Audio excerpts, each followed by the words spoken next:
ఈరోజు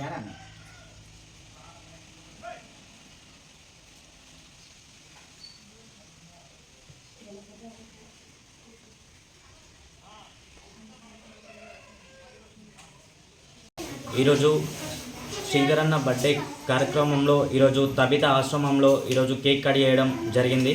ఇలాంటి పుట్టినరోజులు ఎన్నో జరుపుకోవాలని కోరుకుంటూ ముందుగా అవకాశం ఇచ్చిన తబిత ఆశ్రమానికి ధన్యవాదాలు చెప్పుకుంటూ ఈ కార్యక్రమంలో పిల్లలకి దుప్పట్లు పంచడం జరిగింది.